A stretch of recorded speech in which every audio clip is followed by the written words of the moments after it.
All right. I'm sorry. I was getting in the music, man. I love it. That was awesome. How are you, Big Daddy? What's going on? I'm doing good. Ah, Doing man. good. I'm surviving. You know me. I work 31 hours between Friday and Saturday, so Yeah. I'm a little tired, but enjoyed the show from Saudi Arabia this morning. That was a lot of fun, and ready to get into AEW's pay-per-view tonight, man. Ready to talk about some wrestling. I don't know where Johnny is. I left him a message. Hopefully we'll hear from him soon. But what's going on with you this week, man? Not a lot. Just the usual stuff. Work, School. Yeah. School and whatnot. It's hell getting your master's, isn't it? Isn't that what you're going for? Your master's? Yeah, it's my master's, in network administration. Well, network management. I didn't get my first college degree until I was 47 years old. It was 11 years ago. 2012, I graduated from BIPSI, Bossier Parish Community College, with an associate's degree in, let's see, what is it? What was it called? Associate of Applied Sciences, Industrial Control Systems. Basically, I'm like 1 or 2 classes away from being a certified electrician. It's basically what it is. I can do ladder logic and all that stuff for, industrial machines and stuff. Yeah. Cool. But anyway, so this week, boys and girls, we have got 2 pay-per-views. I got a few things for State of the Apron, but I think we're going to have enough to talk about with the 2 pay-per-views. That's for damn sure. I figure we'll go ahead and start with the WWE show. I had the card to give myself notes here. Let me see if I think I shot a picture of it. Hang on. Let me look and see here. Yeah, there it is. All right. So, of course, the show was from Saudi Arabia. Was that somebody in the chat? What do we got? Hey, it's Kingsport Cal. What's going on, man? Dropping by to say hi. But oh, geez. Listen to this. Look at this guy. He's a mechanical engineer. You're a mechanical engineer. Okay, bro. There you go, man. There you go. That'll work. Me, myself, I was in manufacturing for 18 years, buddy. And it was the degree I got. I wasn't going for a degree. It was just part of an apprenticeship program I had to take. And it was basically basic electricity courses and stuff like that. And I basically ticked off my the rest of my class because they were mad at me because I didn't have to take college algebra. Because I clipped it out. I got like a 33 on the ACT. So that's pretty close to maxing it. But anyway, because math has always come naturally to me. But it was all electricity courses. And then I had I think 4 classes from getting a degree. And my boss, God love him, his name's Darren. He's the greatest guy in the world. One of the best bosses I ever had. He said, Joe, just write a letter to Human Resources, write an email to them, tell them that you'll be able to do your job better with the degree. I guarantee you they'll pay for those last 4 courses. Guarantee. I said, really? He said, yeah, trust me. And I did, and I got my degree. It was pretty cool. Awesome. I can't bitch about Libby closing down. It was really a blessing in disguise. I got my pension, which is, I got hired soon enough to get a pension. And I got a degree, and it was all paid for by them. I didn't have to spend a dime on it. So, Oh, I'm spending a dime. I'm spending more than a dime. Yeah, I know you are. No doubt. And I'm even going back. As soon as I get done with my master's, I'm getting a second bachelor's in computer science, software engineering. Damn, dude. Gosh, what are you going to do with all that?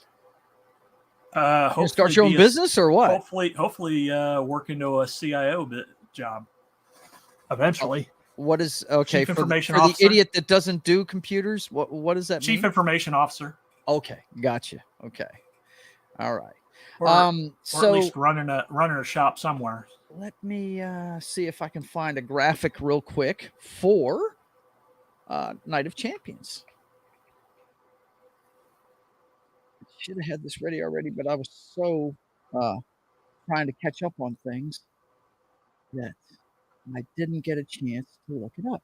Oh yeah, there we go. There's a good one. Whoop. Roll that up and share my screen. Might as well get my screen shared anyway for when I look stuff up, right? Yep. Anyway, let's see. And that is what was going on in the main event of this show right there. It was Roman Reigns and Solo trying to prove to the Usos how easy it is to get the championships off the champs, Sami Zayn and KO. He's pretty much belittling these guys, you know. But anyway, yeah, you can go ahead and take that down, buddy. The show started off with the consolation new prize. Heavyweight Championship match. The consolation prize for not being able to beat up Roman Reigns. Okay. It was a match between Seth Rollins and the phenomenal AJ Styles. Yeah, exactly. The phenomenal one. And I've always been a big AJ Styles fan. Yeah, they had a great match, these two. It's always fun to see two guys that really, really, really get it going after it, man. And it was a lot of fun to watch. What is Kingsport Kell talking about there?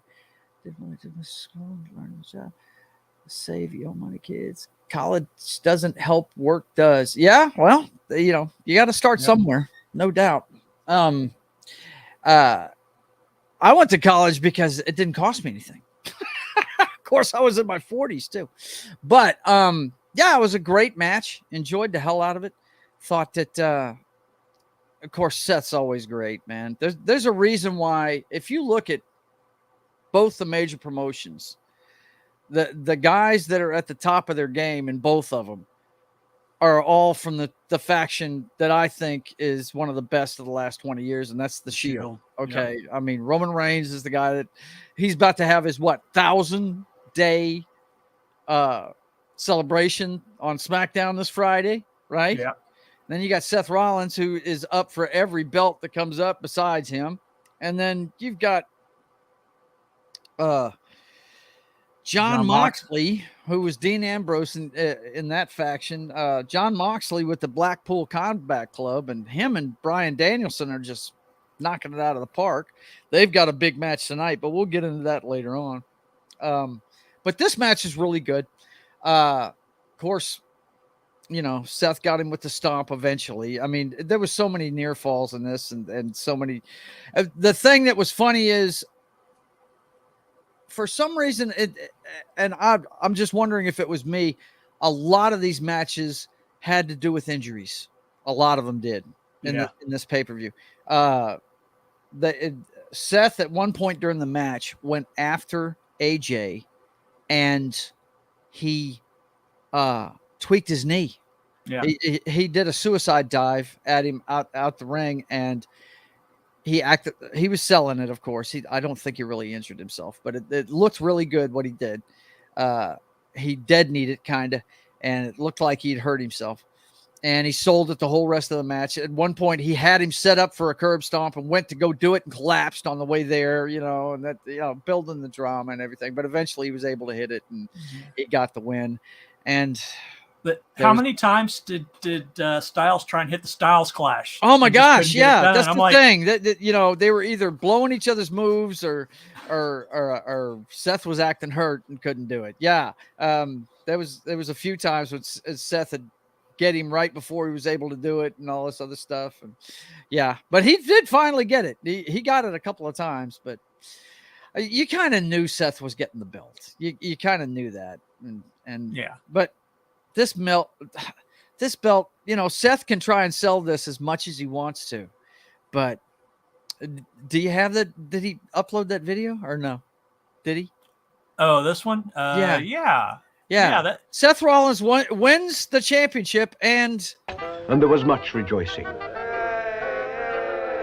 Yeah, who gives a shit? Roman Reigns is still the champ. Yeah. I mean, come on, man. Until somebody unseats this guy, until somebody can beat him, even if you don't take the belt off him, until somebody can beat him in the ring in a match, you, who cares? Who cares who's got that friggin' heavyweight belt? That makes no sense right there. Yeah. I don't understand why they're doing it.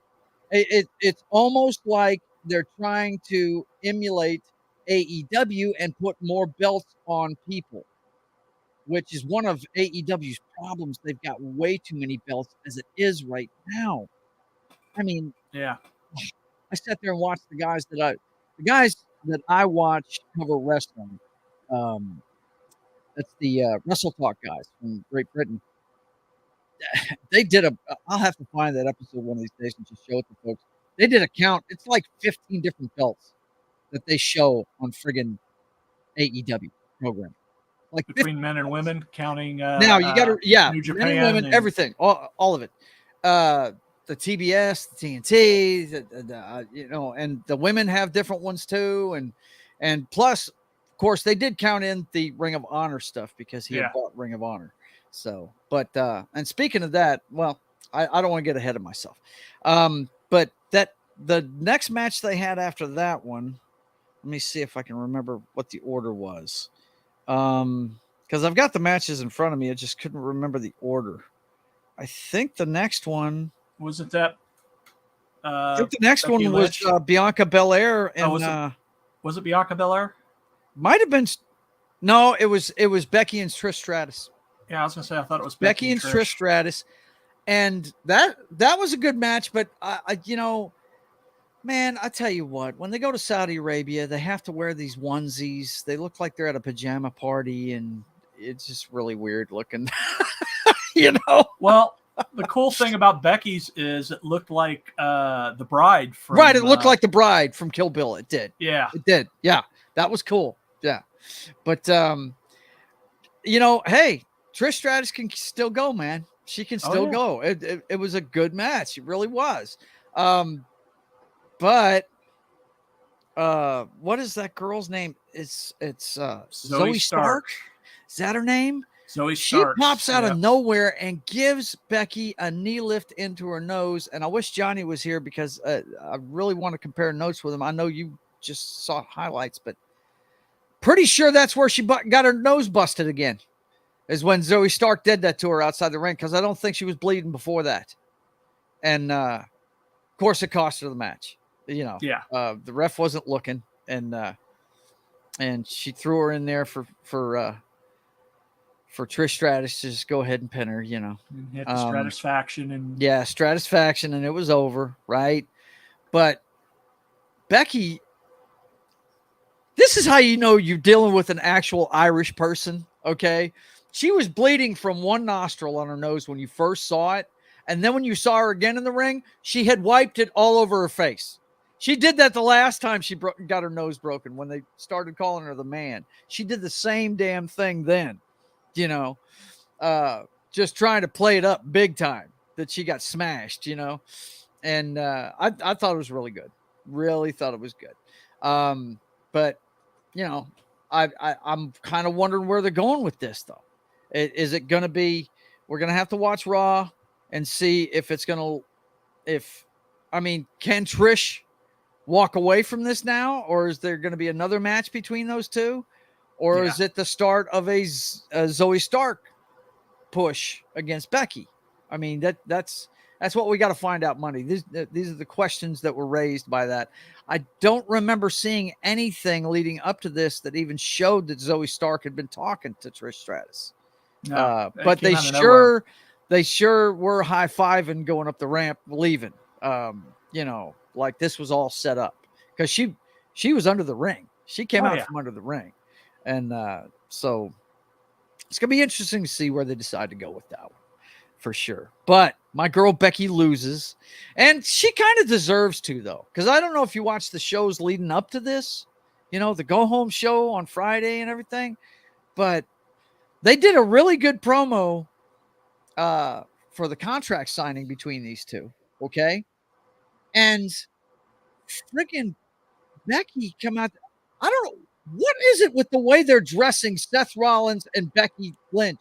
They're making both of them look like they need to be walking runways in, a derelict runway thing from fucking Zoolander or something, man. She had sunglasses that looked like eyes, like this. It was really weird. Did you see this? No, I didn't see that, but they were gold and it looked like hands. It looked like hands, like this. Only it was split open enough for her to see, like that. Okay, that's what the sunglasses looked like. And she had a short white fur coat on. And I know you saw what Seth come out to the ring in, right? Oh yeah, that singer that does Unholy, whatever the hell that guy's name is, something Smith. Sam Smith, yeah. Sam Smith.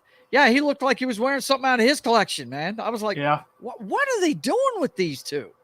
I mean, I know they're company people and they're going to be there as long as they want them to and do whatever they want them to do. But my God, do they have to get so crazy with the costumes they wear? Oh my God, it's just freakish. I mean, of course, my favorite costume that Becky ever wore was the steampunk costume. I thought that was great. It had like it was like a corset and she has, matter of fact, my wife's got a pair of Becky Lynch goggles to put on your hat, Yeah. I thought that was the coolest, but they keep making her look freakier and freakier. It's just weird. I'm like, guys, play into the Irish side of her, man. Come on. The girl is gorgeous. Quit covering up her face with a bunch of bullshit. Come on. I mean, she was a model before she even got into wrestling. You know what I mean? I don't know how many people know that or not, but she was a model. But anyway, good match. And Becky bleeds again. And nobody bleeds like Becky does. That's for sure. You can tell she's an Irish chick. She's playing it up. That's definitely not in the women's division. That's no, sure. Not in the women's division. And then we had let's Gunther. See. Was that the next one? The IC Championship for Gunther versus Mustafa Ali. Yeah, Gunther and Ali. This was the look. Anybody that thought Ali had a chance going into this, just because they were in Saudi Arabia, I hate to tell you, he had no chance in this. I actually went to the bathroom at the beginning of it. I come back and Ali's chest was already red. Gunther had already been chopping his ass down. I mean, that's what he does. He just beats people up, man. I love his character, and I don't know if you've seen his progression physically. It's kind of like what you're doing right now, man. He is half the dude he used to be.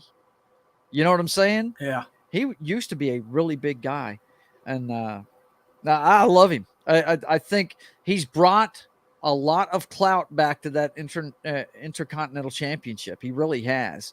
And it's fun to watch. But Ali, Ali's a good performer. He really is. Yeah. Well, he's still got his spots. Yeah, he's what me and my brother would call a ham and egger, a guy that he's a worker. He's the guy that gets out there and does the job, and he does well. They gave him a few high points because it was Saudi Arabia, but I think he had a splash and he hit the sit-out powerbomb. Right, but I think that was all the highlights. That was it. Him. Yeah, because Gunther just beat the hell out of him after that, man. Yeah, he got out of a couple of those, power bombs and stuff. Hey, Zax, what's going on, man? Good to see you. Good to see you there in the chat.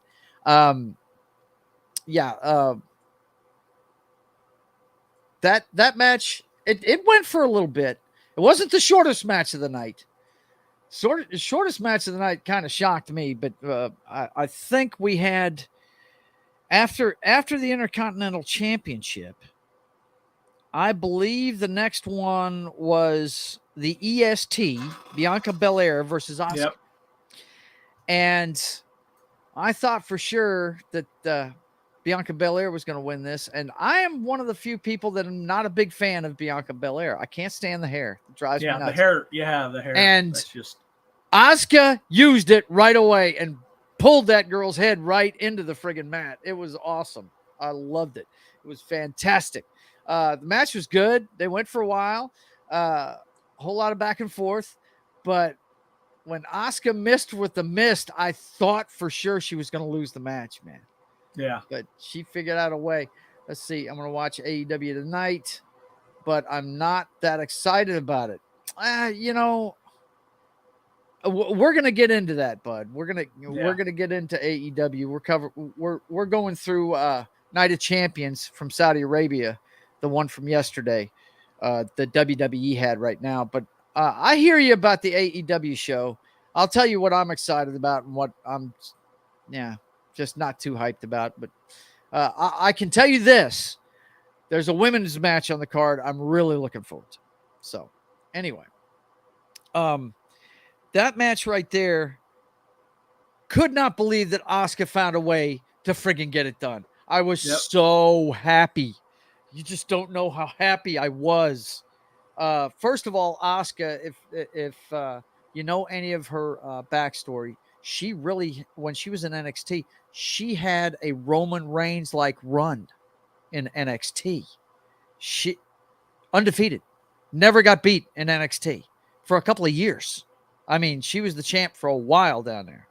And then she didn't lose until she got on the main roster. And it was a little while before she lost then, you know. Yeah. She just didn't have the belt right away. But I think my favorite memory with her, and I love Asuka. The one thing I've said about Asuka the whole time is it's like when I'm not one of these guys that's really into Oriental girls as far as the looks. I'm worried. I hope Johnny is okay. I hope he is too. Johnny, if you're watching, hit us up. Let us know you're okay. Let us know you're in one piece. But Asuka, I always tell people I'm not that much into Asian chicks, but just to watch her and the attitude she has about wrestling, you just see somebody that really loves what they're doing. It's like watching pure joy, man. She just really gets into what she's doing. I know there's a reason for it, but she's like watching a female Great Muta. Yeah, of course. Yeah, she plays into that, and that's since she came back. Before that, she wasn't doing this mist thing or any of that. Well, even without the mist, I'm talking about the way she wrestles. Yeah. Mm-hmm. Yep. No Danny today. Nope. He's on sabbatical, man. As far as we know, he's on sabbatical. Yeah. She loves what she's doing, and she's always got a smile on her face. When the camera's on her, she's always got a grin on her face, no matter what she's doing. And she's probably the most expressive wrestler in her face out of all of them. Yeah. The shock looks, the happiness, all that stuff. And even though that smile gets creepy after a while. It does, especially now that she's doing the mist and everything with all that shit in her teeth and stuff. Yeah. But you know, it's fun to watch her, man. It's fun, you know. But yeah, she actually pulled it off. She sprayed some of that mist on her fingers, and when Belair had her in that, what I like to call the rack is what it looks like. But, that's what she does. Like I can't remember the name of the move she uses, but oh my gosh, she wiped it on her face, and she was like, oh. Dropped her, and she got her, man. It was so great. She kicks to the back of the head. It's over. Oh man, awesome! I loved it, and that means they're going to wrestle again, which is great. The more Asuka, the better.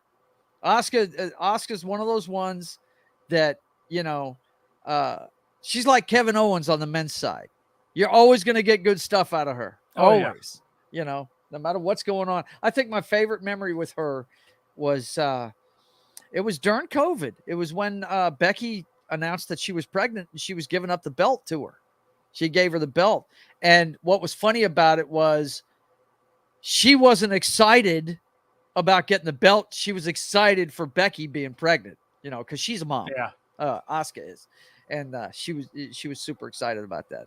And so, you know, I don't know if you've ever seen that footage, but it's really cool stuff. Yeah. And we can't show it on here. We'll get dinged. WWE will ding the hell out of us if we show anything. Oh, yeah. But I highly recommend going and checking that out. Just search for Becky gives championship to Asuka or something like that. I'm sure you can find it pretty easily. But that's one of my favorite Asuka memories, man. She's fantastic. Love her. But yeah, she beats the EST, man. And I'm just so happy.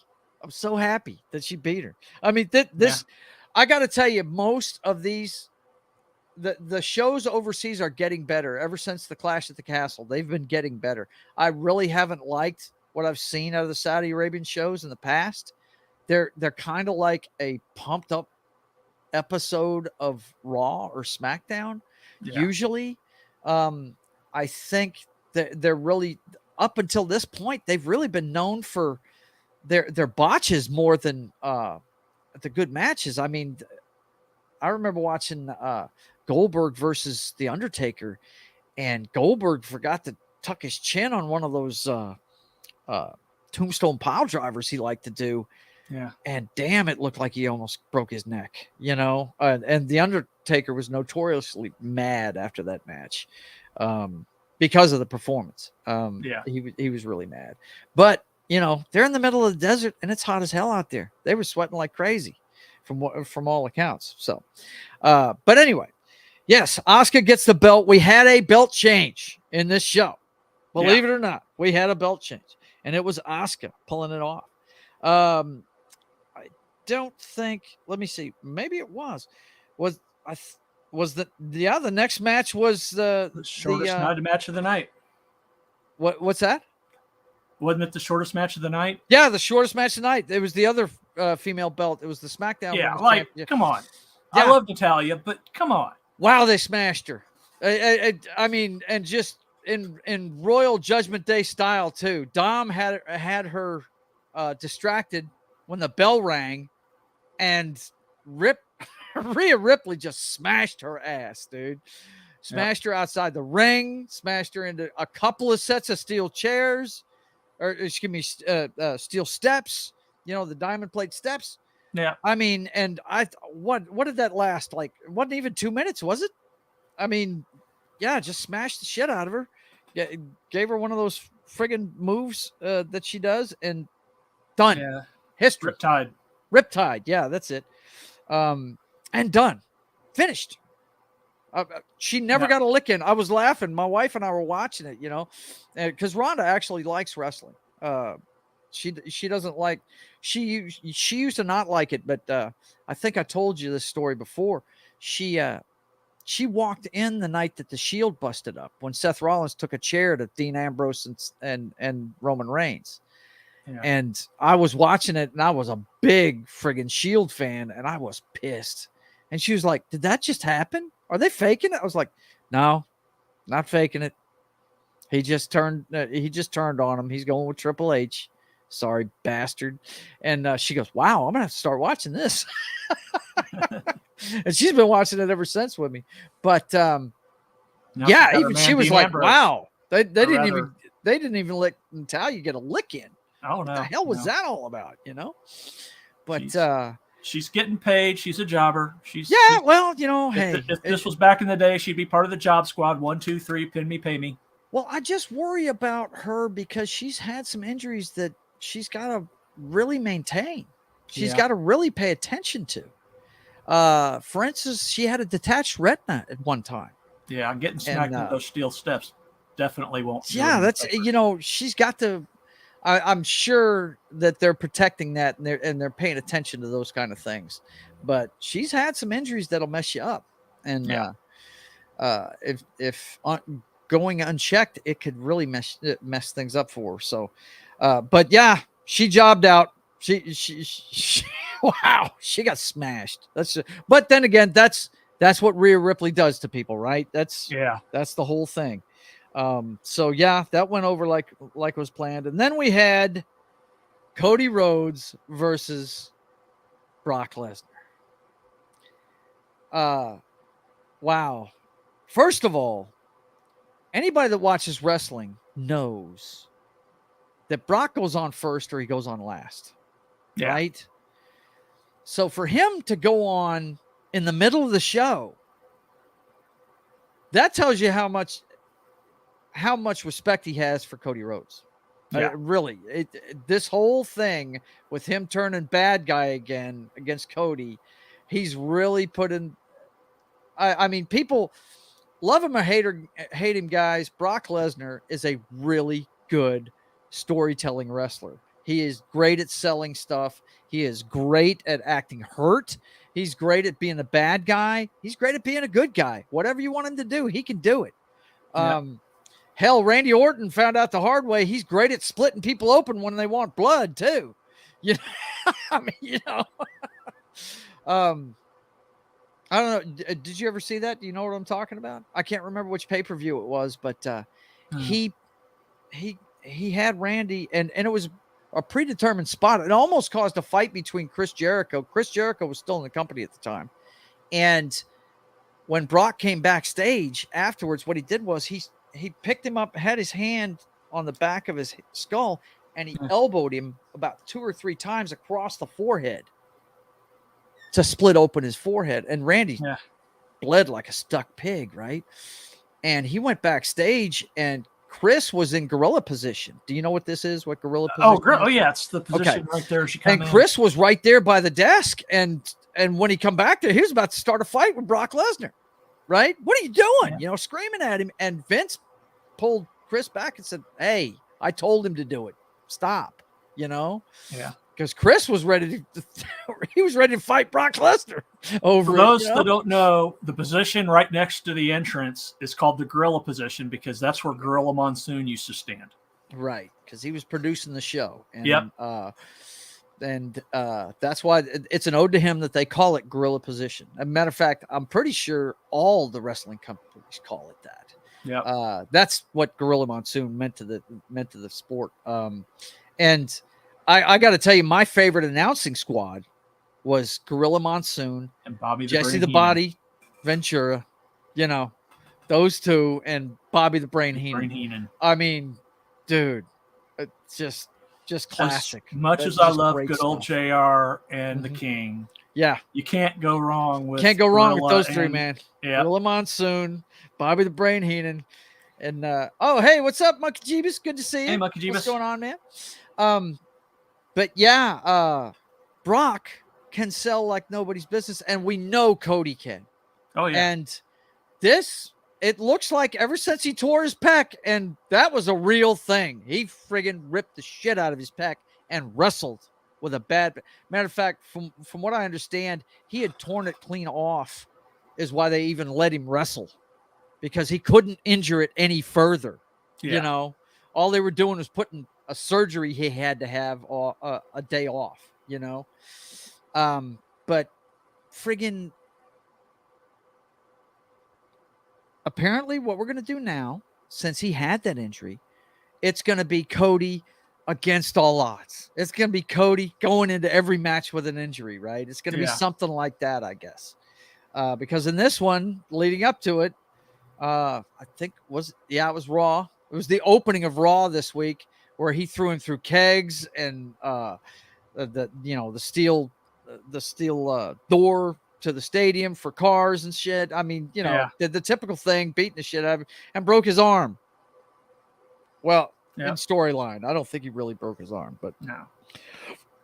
Anyway, so Cody goes into this with a cast on, and I'm pretty sure, correct me if I'm wrong, I'm pretty sure Michael Cole said that it was it had titanium in it. And I'm like, why would he have titanium in a fucking cast? I thought that was the stupidest sounding shit I'd ever heard. But I think they were playing up the fact that he had a legalized weapon in the ring, basically. So, how long did Cowboy Bob Orton wrestle with his cast? I don't know. That was like his stick. Randy's dad, right? Yeah. He had for a long time. He wrestled with a cast on, and that was, you know, it was his deal. That's the weapon. It'll mess you up. Yeah, and he used it. Yeah, he used it a couple of times. During the match. It was pretty neat, man. But what a great match, man. I mean, like any Brock Lesnar match, he's dominating. He is beating the shit out of Cody. It's fantastic. Potato Revan. Yeah, what's up, man? Good to see you. Brock did what Brock does, man. And this is why he's a main eventer. Yeah. You can count on this guy to deliver. He starts suplexing Cody all over the damn ring. He's just smashing him. And Cody's selling the fact it's just so brilliant. Look, it is so great to watch two guys that know what they're doing, telling a story in the ring, because the first suplex, he throws him and he lands on the arm. He lands on the bad arm, you know, on purpose. Hey, Potato Revan, how are you doing? That's who I was talking to. Potato Revan. There's a lot of Revans out there, man. I've been hanging out with a guy named Jed Revanwolf, and he's got the same thing. He loves that character. Aren't they redoing that game? Not to get too far off topic, but aren't they redoing that game? Jeff Grubb said it's pretty much canceled. Really? Okay. Yeah. All right. Well, anyway, he's smashing the hell out of Cody, and then Cody starts using the damn weapon and kind of knocking him for a loop. And it went back and forth, but eventually he started working on that arm. And that's what I love about Cody being back in. We're getting some of that old school wrestling. It's not, when you watch AEW, if I have anything against AEW, it's too many high spots. The high spots are cool, but you can't have them every 2 seconds. You know what I mean? You can't do that. You've got to mix it in with some of the old school wrestling. And so that's what you got in this one. You had Cody getting smoked at the beginning of it. Suplex City. He got his ticket to Suplex City. And then he started turning around with that weapon he had, right? His left hand. And but eventually the what is it? The Kino Kimura lock. Kimura lock. That's what it is. Yep. I don't know why I can never remember the names of these moves. Two I know what they Kimura look locks like, but I can't remember the Cody names. got to the ropes for the first one. He got to it took everything he could to get to the ropes, though. Oh yeah. Took everything he could. I mean, at one point, Brock was basically sitting on him doing it too. It was like he couldn't move.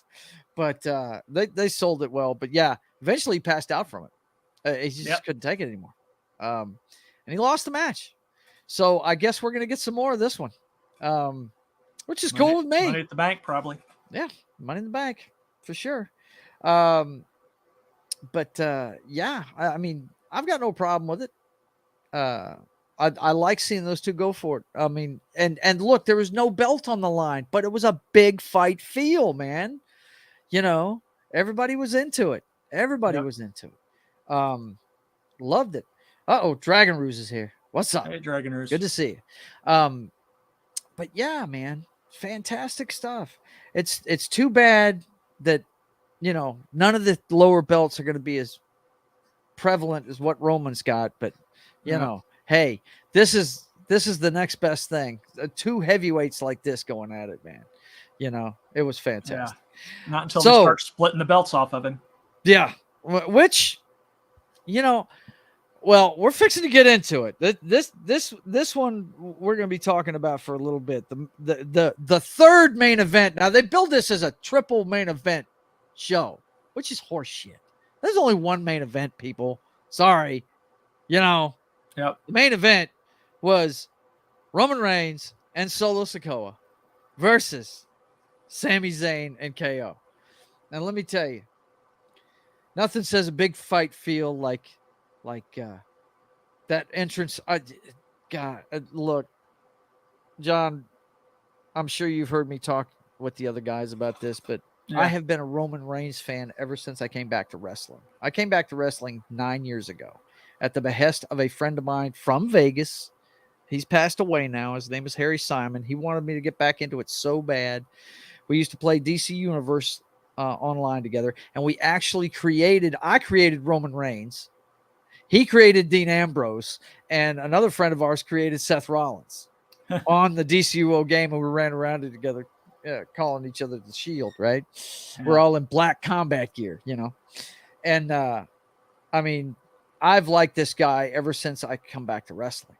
And to see what they've done with him now is just amazing. It really is. This was far too long coming. I mean, they should have done this the first time he got. I remember I think it was a Raw episode. He got booed for 8 minutes straight. Oh yeah. I mean, he couldn't say a word for 8 minutes straight. He had X-Pac heat for a while. Yeah, and why they didn't make him a heel back then, I don't know. But during COVID, they decided to pull the trigger on it, and my gosh, His entrance now, I love the music. I love the whole thing, man. It is so fantastic. It really is. But you got Paul Heyman. Well, before I even get into the in-ring announcements, man. Yeah. Of course, Kevin Owens comes out, right? And God love him. Look, guys, I don't know how much you are into the kayfabe stuff, but Kevin Owens is the biggest sweetheart in the world, man. He really is. He's a really nice guy, but he's great at playing a tough guy, you know. And you've got to imagine he is the happiest guy in the world for his buddy Sami Zayn, who he's been wrestling with his entire career, right? Yeah. And Sammy comes out to his first Saudi Arabian show in the traditional garb that they wear around there, the long white, almost like a man dress. I don't know what they call this thing, but you know what I'm talking about. They all wear it. And he wears it out, and he's wearing both the belts because you know they've got the both the SmackDown and Raw belts, right? He's wearing them around his waist. He's not carrying one of them. He's wearing both of them stacked on top of each other up to his ribs, up to his almost up to his, you know, moobs, you know what I'm saying? So and he looked tough as nails, man. He looked like he belonged there, you know what I mean? And the crowd went berserk for him. They really did. I don't know about the politics of why he couldn't go to a show. I know he's Syrian by blood. I know he's from that part of the world racially, but nationality wise, he's Canadian. But something to do with his Syrian lineage. Yeah, he just couldn't go, and he was actually embraced this time, and my gosh, it showed. That crowd was, none of them were for fucking Roman Reigns, not a one. They were all behind Sami Zayn. It was so funny, man, that they did, you know, of course Paul Heyman does the introductions. He says, yeah, you're next tag champions, right? Solo and the tribal chief, blah blah blah, right? And so he gives the mic back to the announcer, and the announcer goes to introduce Sammy and and KO, right? And Sammy pulls a Heyman and grabs it out of his hand, and he introduces his tag team to that Saudi Arabian crowd in Arabic. He's speaking Arabic to them. You know, the only thing that wasn't Arabic was both their names. And there were no subtitles, nothing like that, but you could hear the crowd. They lost their fucking minds. They started singing his name. They started singing the, you know, the ole, ole, ole, ole, because he uses a haluka kick as his big move, right? And they were into it, man. It was something special. It really was. I felt so good for him because, you know, it was kind of cathartic for him. I think we were talking before the show. I wish I could find that picture, and I'll look for it here in a little bit and see if I can find it. But there was a picture of him, I think, is it Mecca? Is it the Wailing Wall? Is that what I'm thinking of? No, that's in Jerusalem. That's in Jerusalem. Okay, there's some kind of monument there, and there was a picture of him putting his hand on it, and he couldn't believe he was there, you know. But anyway, what an ovation for him, and it started just like any Roman Reigns match does. He's talking shit to him and saying, "You're nothing without me." They didn't even know your name before you joined me, right? And they start right when he says this in the ring. They start singing the "Ole Ole Ole" song, and Sammy goes, "Really? They don't know who I am? I think you're wrong," you know. And of course, they circle each other, and Roman taps Solo and gets out of the ring. And he does it. He avoids wrestling this guy the whole time. It is so funny. And of course, you know, every time KO gets in there, then that's when Roman does something, right? And Roman is just, he's gaslighting the crowd and just doing his, I mean, you know, it was perfect. This match was really perfect on several levels. It really was. I've got to say I enjoyed the hell out of it. A lot of back and forth, but when the match inevitably started breaking down, as we knew it would, there was a point where the ref got smashed and he was outside the ring, and the Usos showed up. Okay, they show up and they go to I think it was Kevin Owens they were trying to smash with a dual super kick, and Kevin got out the way and they ended up smashing their own brother Solo. They fucked up and basically KO'd Solo is what they did. And Roman sees them in the ring and sees what happened, and he gets up in the ring and he's bitching at both of them. What the hell do you think you're doing? And he shoves Jimmy to one corner, and then he comes over to Jay and starts bitching at him, and he shoves him, and he turns around, and Jimmy finally does what we've been knowing is coming from one of them. Thought it was going to be Jay that did it, but it was Jimmy. He super kicked him right in the face. Floored friggin' Roman. Roman looked more shocked than anything, right? Yeah. And Jay jumps in front of friggin' Jimmy and says, "What are you doing, Oos?" Starts bitching. What are you doing? We can't do this. What are you doing? And Jimmy gets tired of listening to him, shoves him back and says, "I'm doing what we should have done a while ago. I got you." That's what he told him right before he did it again. He kicked him again in the head. He said, "I got you." And whack, hits him again, right? And I so wanted to see them pin Roman, man. That really would seal the deal on the bloodline going to shit. If Roman gets pinned, even if it's not in a championship match, because this guy has not been pinned since September of 2019. They said it in the match. Okay. It's been a long time since he's been pinned. And of course, Solo's the one that gets fucked up because of it. Because Jay and Jimmy leave. Jay grabs Jimmy and says, "Come on, I got to get you out of here, man." He's trying to save his fucking brother, right? But I'll wrap up what happened, but then I want to discuss an alternate ending I thought would have been even more effective. They get out of there, and Roman's outside the ring, and of course Solo's stuck by himself in the middle of the ring, and he gets smoked by Sammy and them. And he put up a little bit of a fight, but nah. Sammy and KO at this point are up. They're fine. They're smacking him around, and they pinned him.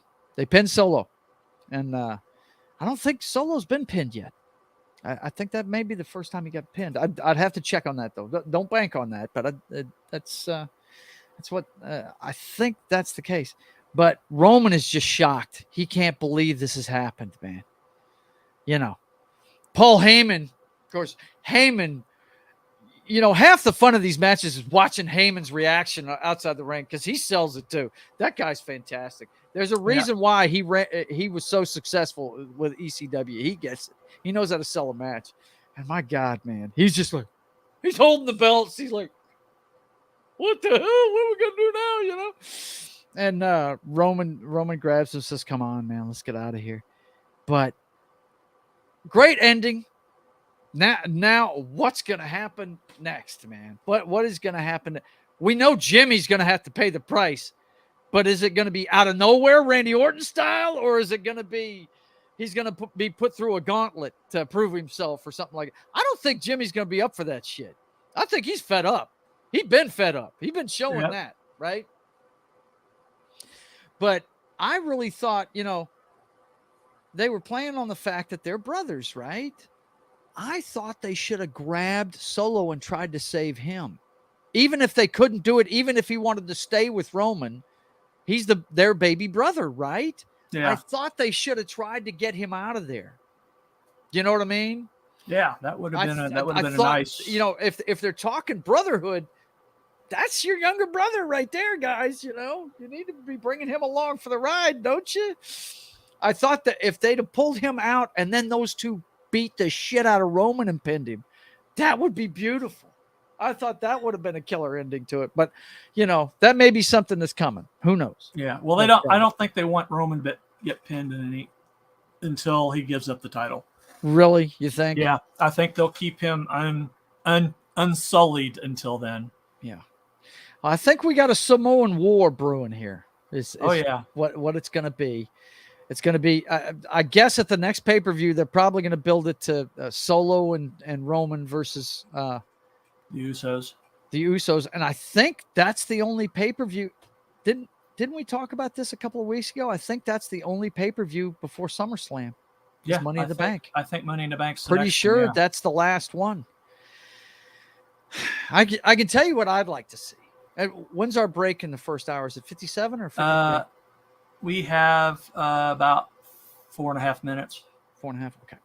I'll tell you what I'd like to see, and it would play into this Samoan War that's brewing.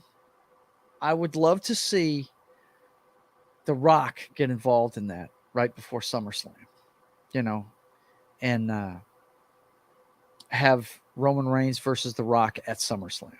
I think that would be a really cool ticket. Roman goes to hit Jimmy. Right. It goes for the death blow to bust the family up, right? And everything. Yeah. And The Rock steps in and says, look, you're out of hand. Takes it. Right. Takes the hit. Or, and the storyline being this. You're getting out of hand. You're giving us a bad name. Your older cousin's going to have to come in here and deal with you. That kind of thing. And maybe they take one of the belts off of him with The Rock. I doubt that, though. I think The Rock will lose to him and put him over. But that's a way to keep the Brock Lesnar thing going, right, with Cody, okay, and keep steering Cody towards, I think it's going to be next WrestleMania before he gets another crack at the belt. I really do. But I think this would be a good way to build up SummerSlam, if you understand what I'm saying. Oh, yeah. Have him get involved in the war to try and rein in the guy that's out of hand, which really is Roman Reigns. He's the guy that's out of hand, right? Well, it's all on The Rock's schedule, and if The Rock's feeling physically up to it. Mighty Orbit says BIP. I wonder what that means. I have no idea. I don't know what BIP means, but I like the Transformers avatar, though, man. That's very cool. But all together, I think this was a good pay-per-view. I don't think there was any lackluster matches. Even the squash match, which was Natalya just getting completely boned by friggin' Rhea Ripley, was it put over Rhea the way she should be.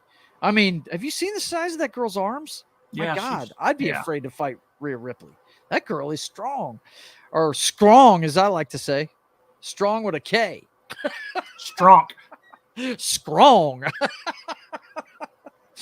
But I thought it was a good pay-per-view. I really look. Say what you want about what WWE's doing right now. A lot of people, they're not happy with Vince being back in the fold and creative going up and down. I thought creative this week was a little better for the go-home shows for this show.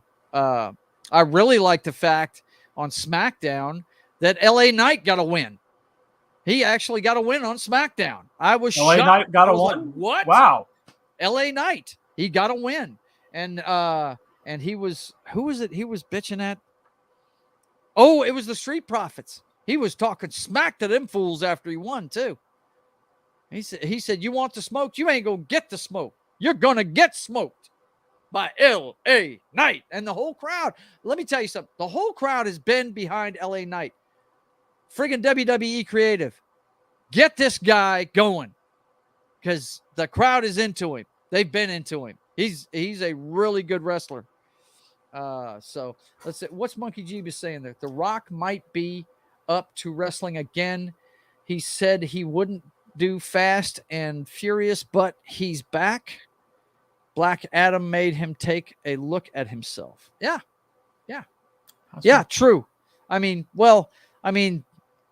I think he could have done another Black Adam movie, but the conditions at Warner Brother are in flux. I mean, they're going to a whole different narrative. So I think that really had more to do with him being done with Black Adam. I don't think it's really because I liked I don't know. Did you like Black Adam, John? Yeah, I like Black Adam. I thought it was good.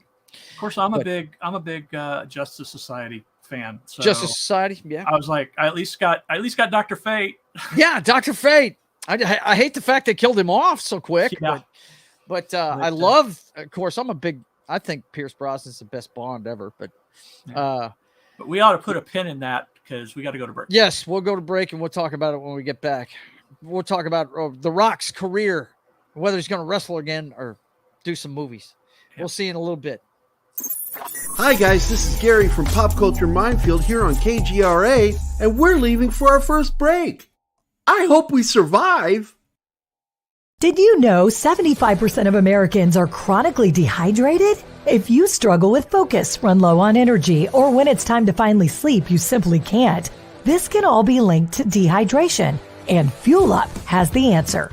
Our proprietary formula contains the finest cellular hydration with the strongest immune-enhancing natural ingredients. The Fuel Up system is made up of 3 different incredibly tasting varieties. Wake kickstarts your day with a jolt of caffeine. Play boosts focus while hydrating your cells. Rest not only helps you relax, but also rejuvenates your cells while you sleep. Here's what our clients have to say. I really don't miss my coffee, and you can tell the difference. So I'm going to take it for the energy. I'm going to take it for the play. I'm going to take it, all day. And it works. That's the thing. It works. We love it. Take the Fuel Up Challenge now, where we offer a Feel the Difference money-back guarantee. Fuel Up for life.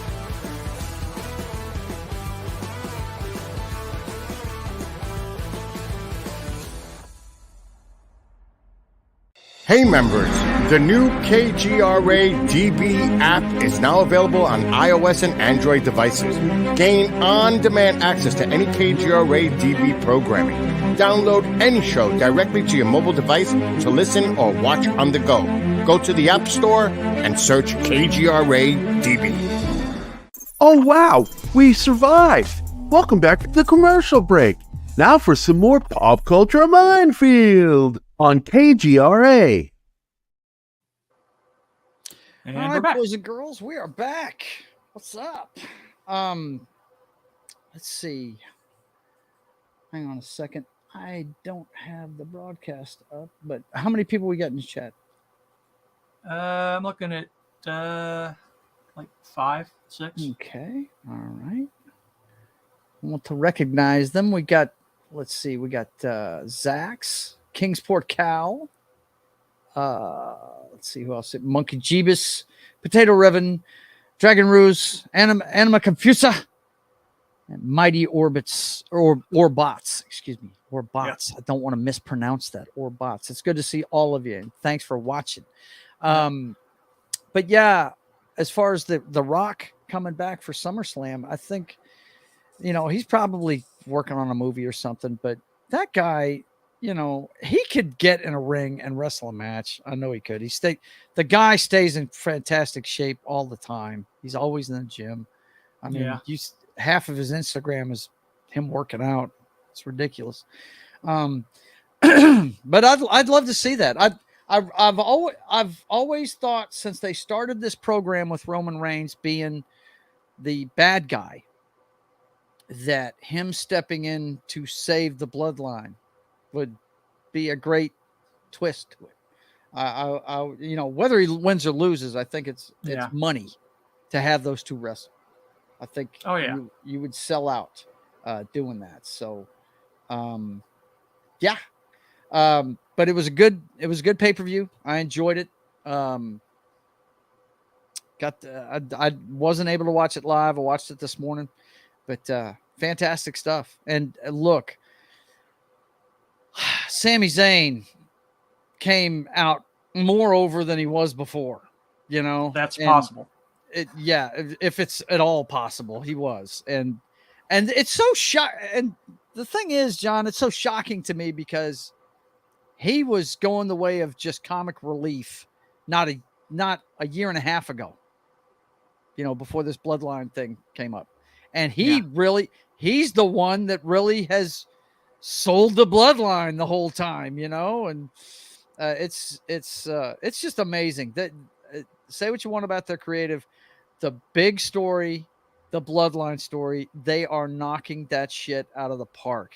Every time they tweak it, it gets better and better and better. I can't wait to see what happens this week. I really can't. And I'll have to go back and check and see who's on which shows. The Usos on SmackDown or Raw? I think they're. I don't know after. I think SmackDown. I think that's where they got drafted to. Okay. See, I'm just wondering if they're gonna. Of course, it's the Raw after a pay-per-view. I'm sure they're gonna have something to do with them on there. But Roman probably won't be there. No. It'll be Heyman fucking with them, telling them they got to do something stupid. But yeah, it was good stuff. It was good stuff.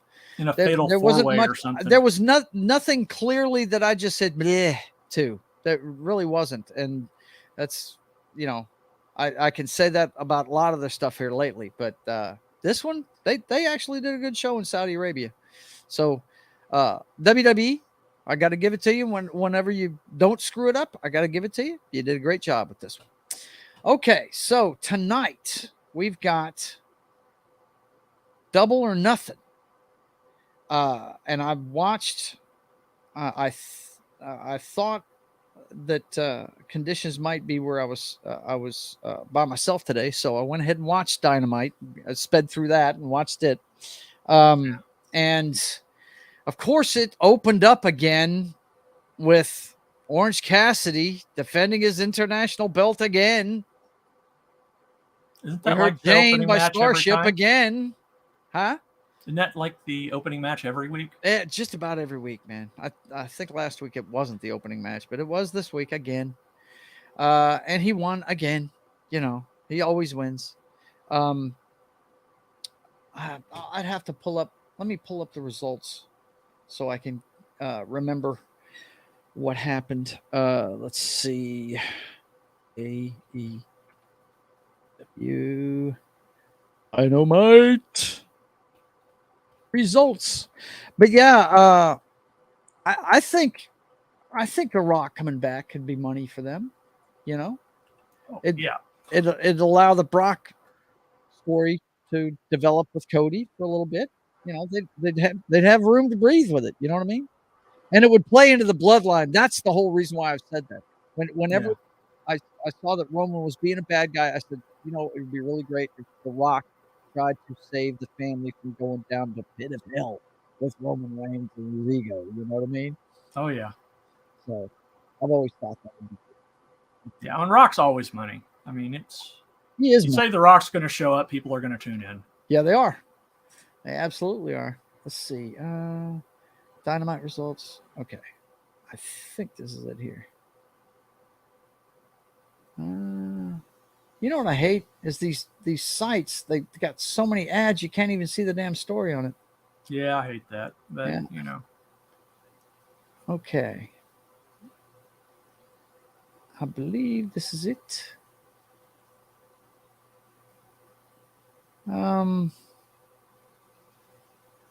Wow. This is a bad article for that. But anyway, I watched all of Dynamite, and they, of course, had the 4 Pillars promo again. I'm back on board, being off work. What's this? Will owe that to you? What? He'll owe that to us. Owe that to us? Okay. Okay, sure. Whatever. I don't even know what he's saying there. But I love you, King. You just made the list. But yeah, they had a few matches on here that were pretty cool, but most of it was promo fuel, really. They had the House of Black defended their titles. I can't remember who they were defending them against. Let me see if it's in this article here.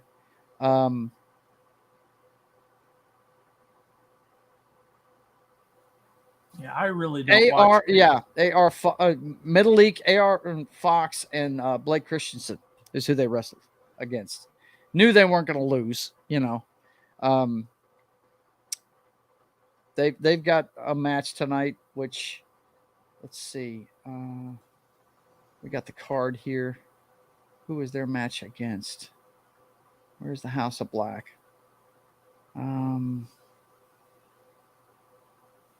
House of Black is going up against they're opening the show. House of Black versus well, it says to be determined. Six man match for the AEW Trios Championship. I'm back. Being bored will do that to you. White translation. Kingsport. Yeah. I love you, man. Yeah, we need that white translation. Yeah, we do. Hey, Real Wade Nation, what's going on, man? Good to see you. But yeah, it says to be determined. So I could have sworn they said who it was going to be on the show, though. Can't remember. The buy-in match. We'll just go ahead and get into the pay-per-view and what's going to happen tonight. Ethan Page and the Guns versus the Hardys and Hook.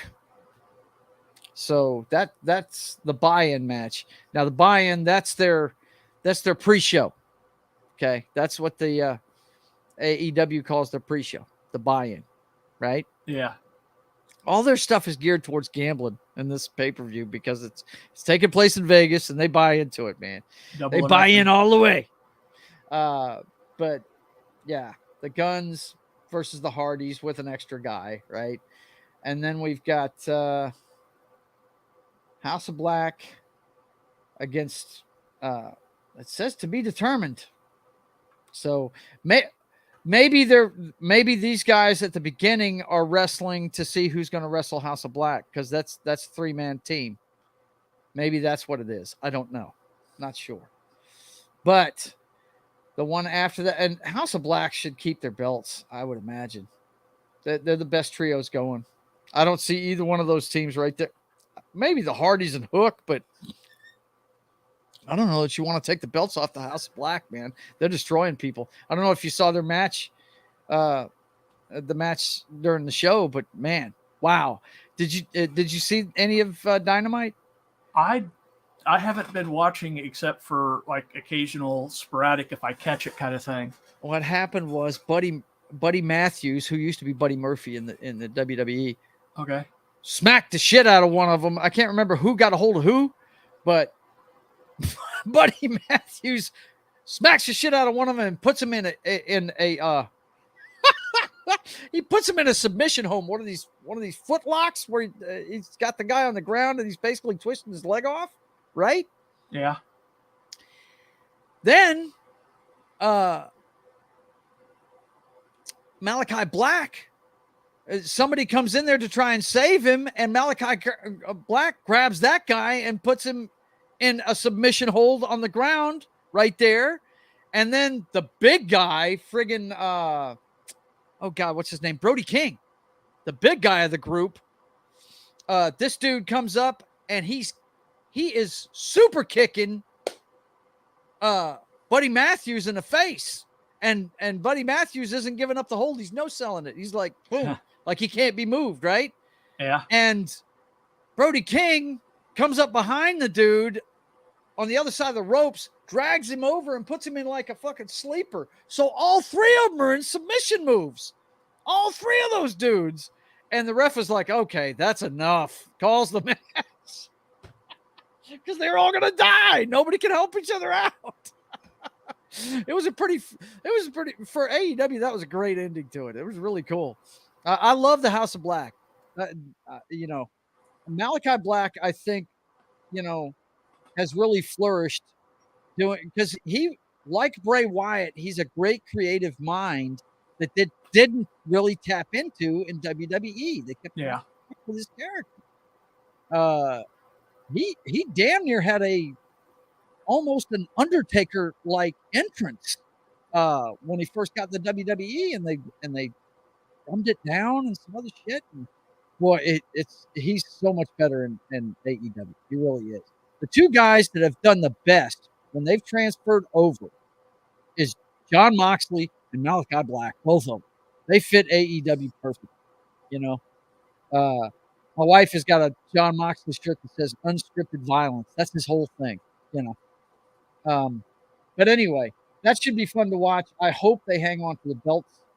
Then you got the Blackjack Battle Royale, 21-man Battle Royale. So it's going to be all the ham and eggers. And that thing is for the International Championship. It's for freshly squeezed Orange Cassidy's belt. So guess who's going to win it? I'll give you 21 guesses, and the first 20 don't count.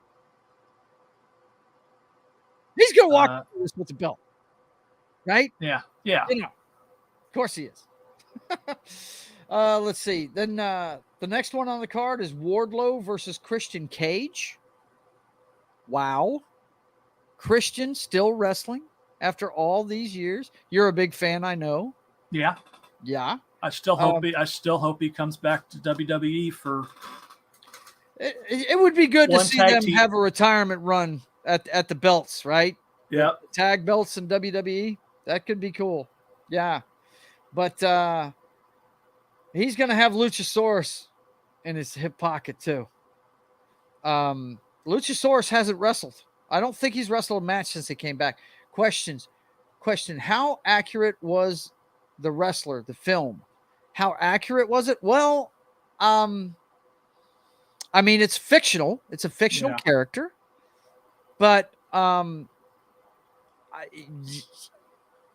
just look at Ric Flair, man. Yeah. The guy won't quit. The guy will not quit. I'm becoming convinced. Yes, there are wrestlers like that just will not give it up, you know.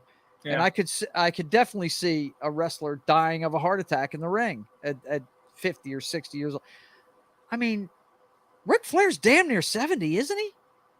And he just had a match a few months ago. Look, promoters, please stop paying Ric Flair. Please.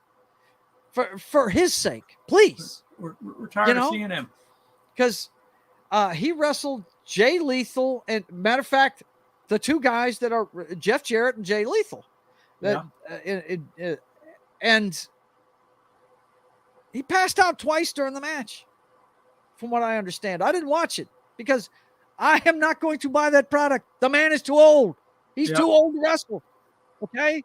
Please don't pay him any more money to wrestle. There are plenty of good wrestlers out there. You guys know from me chronicling the State of the Apron every week, right?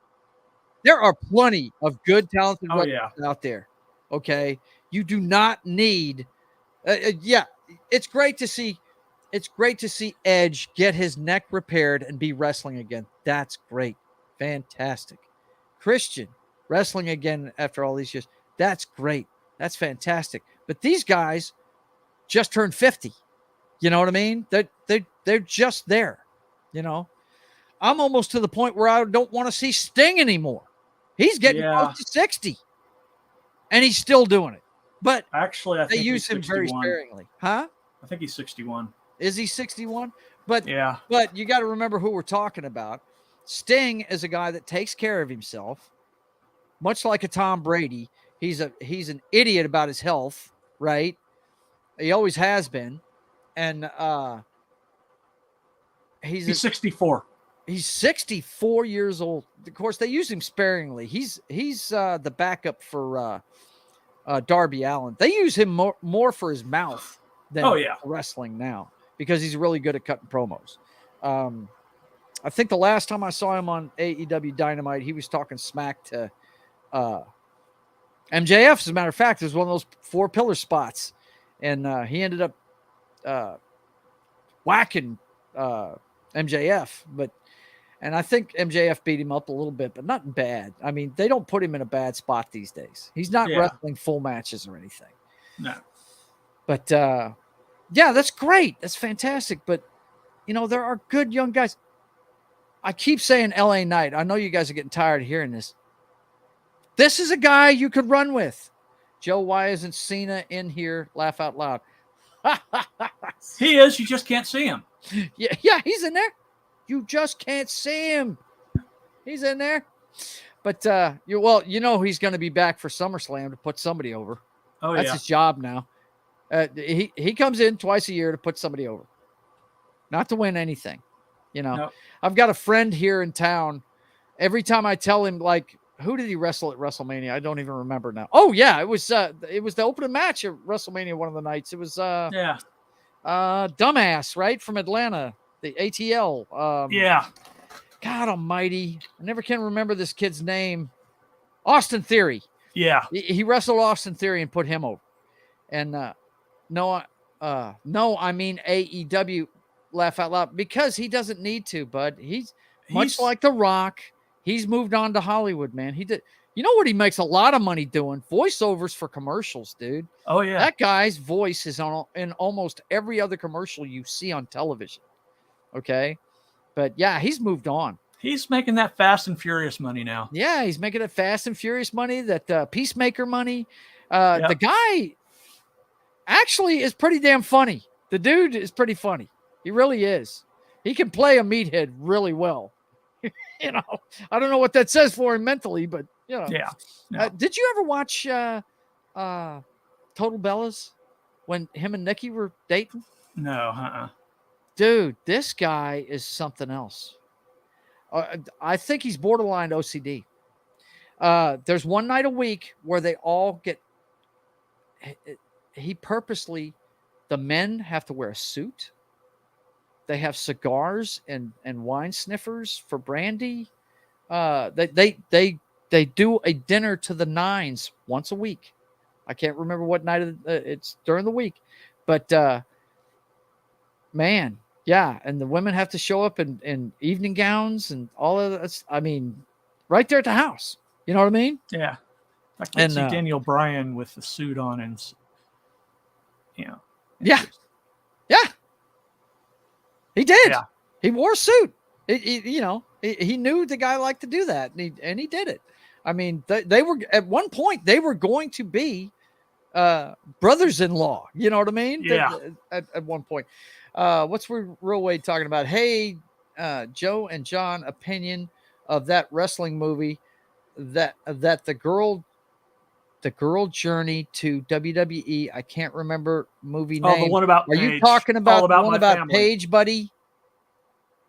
With Wrestling with My Family or whatever it's called. It's called Fighting with My Family. It's Fighting one of with my My favorite Family. movies. And it was produced by The Rock.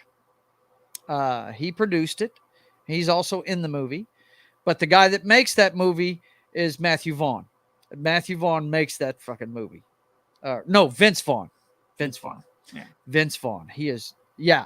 The name of the movie is Fighting with My Family, and it's got the heir to the Black Widow mantle.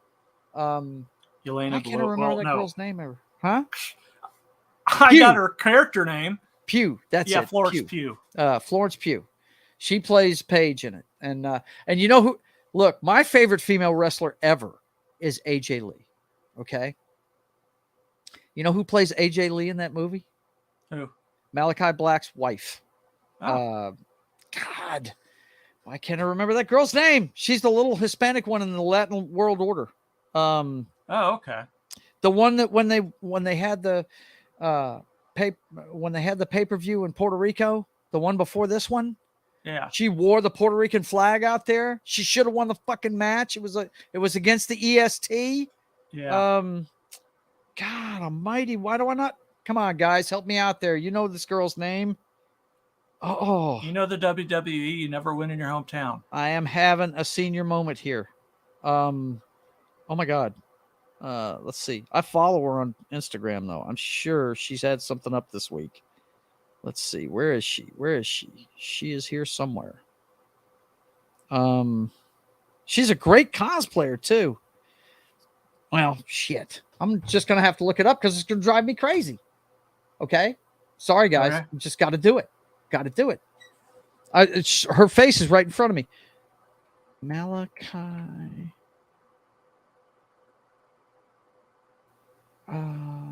Blacks.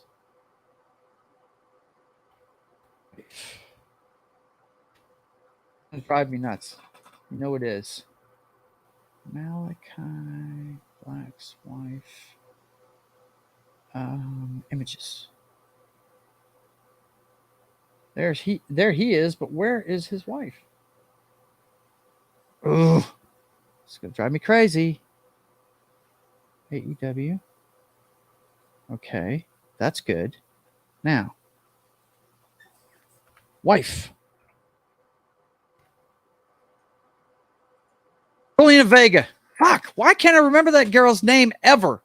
Zelina Vega plays AJ Lee in that movie, which is a perfect piece of casting. They just didn't dress her like they dressed her like one of the Bellas. Okay. Anybody that watches AJ Lee knows she wears a torn up t-shirt, okay, and either a full pair of blue jeans or blue jean shorts and Converse. That's what she wears. And they didn't dress her up like that in the movie. They dressed her up like one of the Bellas in red tights, you know, red spandex, or not spandex, but you know, that pleather looking shit. Yeah. They dressed her up in that. I was so mad. I was like, man, come on. You could at least make the outfit accurate, you know. But perfect piece of casting though. She's a little brunette, just like AJ Lee was, you know. And I don't know if you guys ever check out Zelina Vega's Instagram. She is a great cosplayer. It's amazing how many of these wrestlers do cosplay, man. AJ Lee used to do cosplay. She used to cosplay as Mortal Kombat characters. Yeah. Zelina Vega has two. Another one is Jade Cargill, the current women's champ in AEW, man. That girl's built like a... Ooh, what is it? God. What is it with AEW's women all being China clones? Right. They're tough. They've got some big girls in that bunch. Yeah.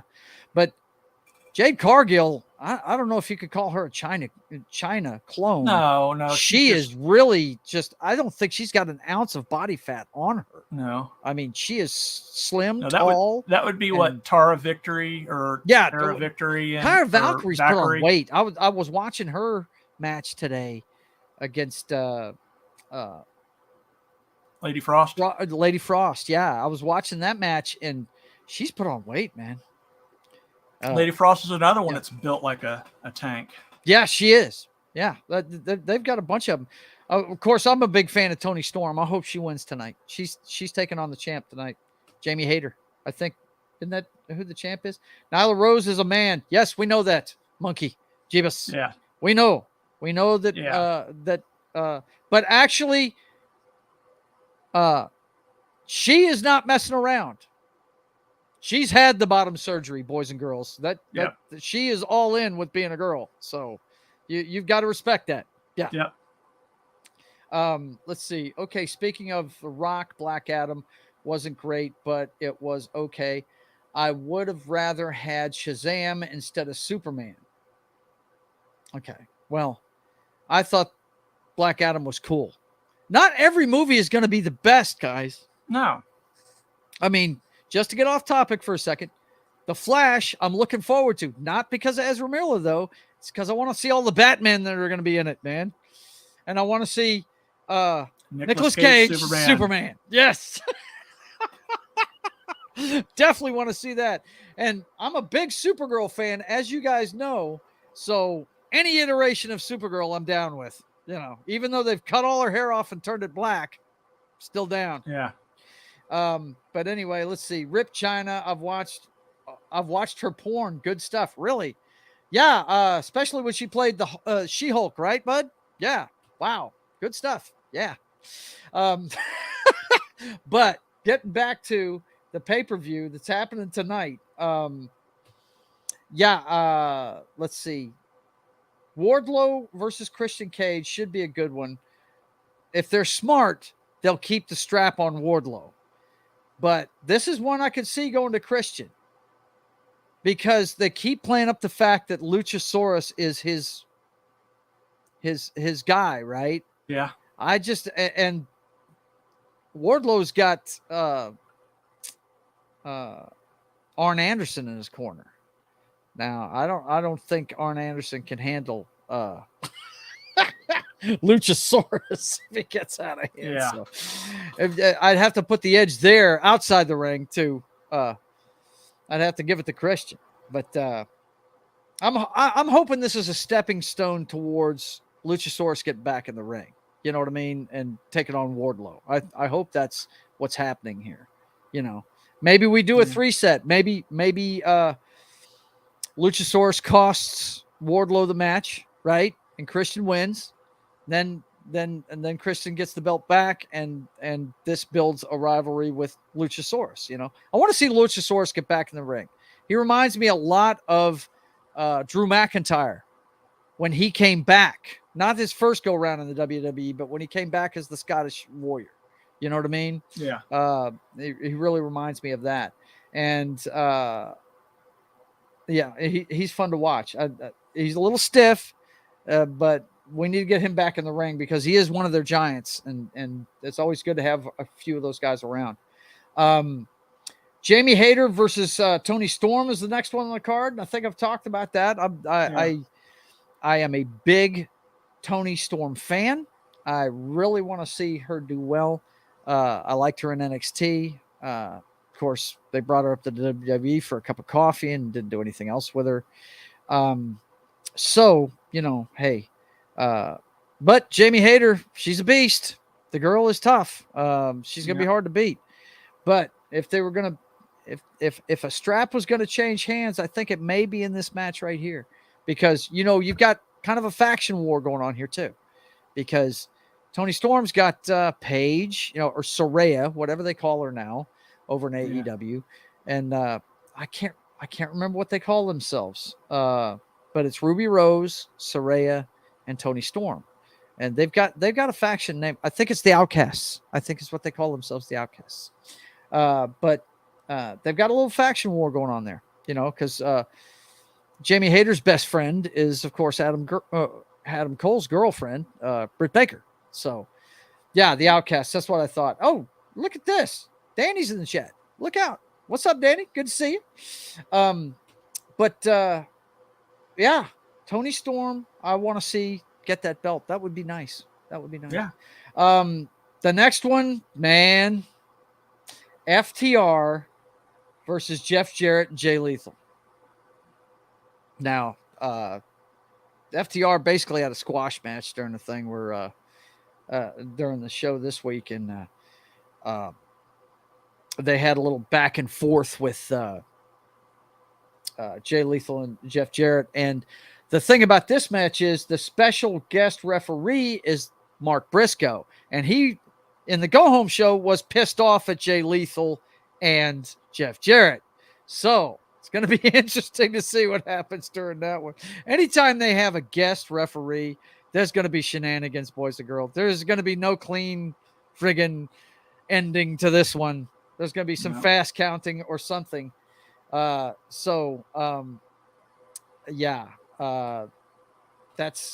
where we're at with that one. I think they should keep the straps on FTR. If they know what's good for them, they keep the straps on those guys. Don't you think, John? I mean, because if they put it on Jeff Jarrett and Jay Lethal, then that just means that they got to have a program with these guys. Yeah. It's got to be, 3 matches down the road, right? With a rubber Jeff Jarrett and Jay Lethal should just be putting people over, not exactly. Not running championships. Jeff Jarrett's old. Jay is well on his way to getting old. I think FTR is going to maintain their belts. Then you got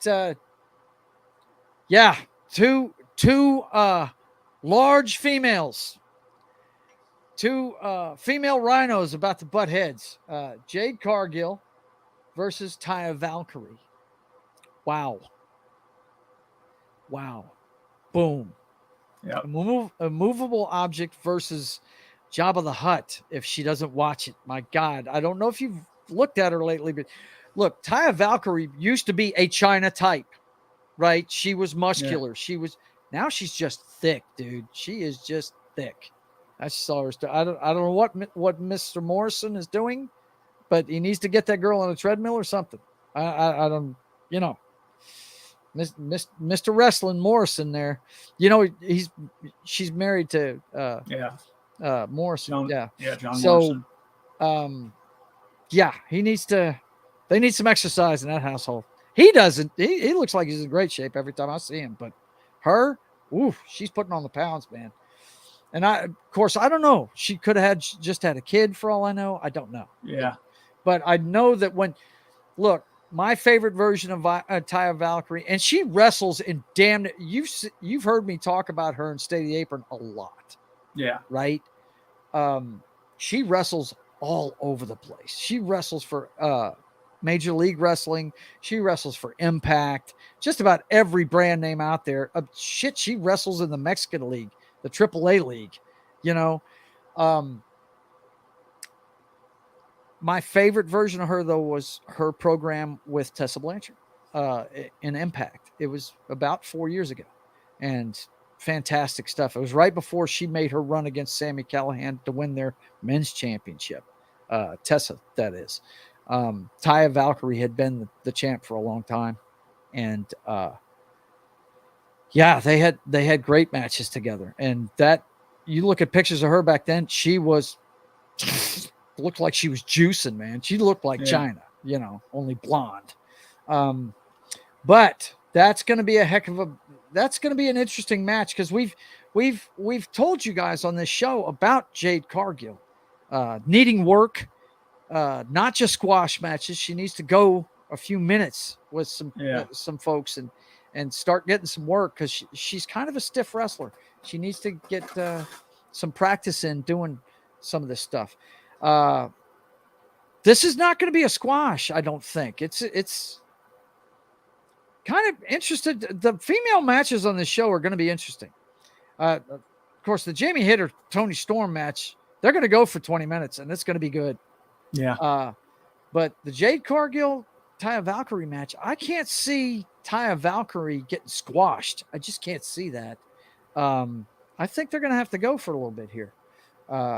Jade Cargill may have to prove that she's not the female Goldberg, that she can actually go, you know, and go more than 5 minutes in a match. You know what I'm saying?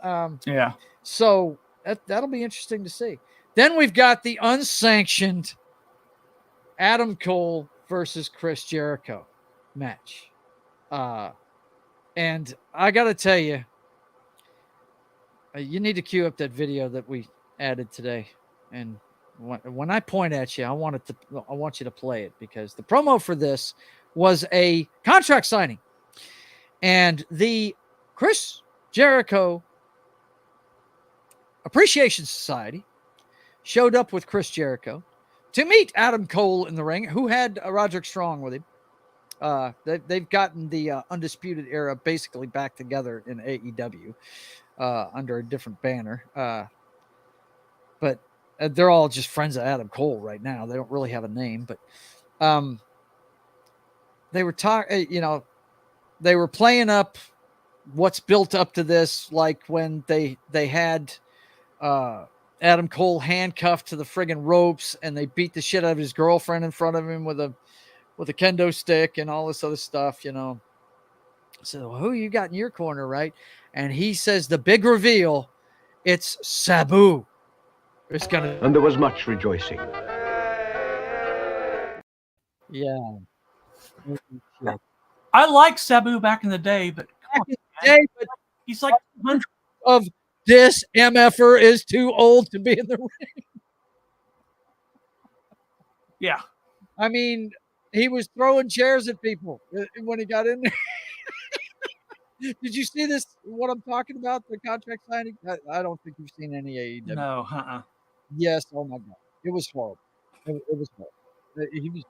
He was throwing chairs at people, and basically, look, 3 guys ran all 5 of the members of Jericho Appreciation Society out of the ring. It was just wholly unbelievable. They could have housed all 3 of those guys easily, but Sabu threw a chair. He didn't hit anybody with a chair. He just threw one, and they all ran. Well, they remember what Sabu can do with the chair, Oh, so my they're like, God, I don't want any part of that. It was just horrific. When they said Sabu, I said, are you serious? No, they're not doing this, are they? But apparently he's going to be in Adam Cole's corner. So I'm sure they'll give him some weapons or something. That's it. See, that's why they're playing up the kendo stick up Britt Baker's butt, right? Yeah, he's going to have a kendo stick to beat somebody up with. right? Yeah, somebody's That's getting what their it ass is. whipped with There it is. Mike Sabu. There it is right there. Yep. Somebody's getting a chair to the face. Yep. Somebody's getting a chair to the face. He's throwing chairs, right? Yeah. So, Yep. Yep. He's got chairs. He's got to have kendo sticks. He's got to have the whole 9 yards. He's going to be ready to defend Adam Cole. And, of course, Adam Cole is going to – Jericho's going to put him over. Jericho is just there to put people over now. Yep. You know what I mean? He's in his mouth. Now, when Collision starts, and we'll talk about this. Well, let's talk about it after we're done going through the card. Okay. The Elite. Yep. Versus this is the next to the last one. The Elite. Kenny Omega, Hangman, Adam Page, Matt and Nick Jackson versus the Blackpool Combat Club.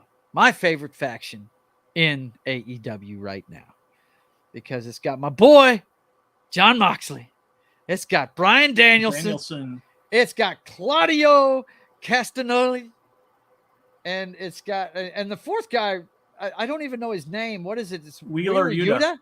Wheeler Yuta is this guy's name? Is that it? Yeah, Wheeler Yuta. That's the guy that always gets beat up.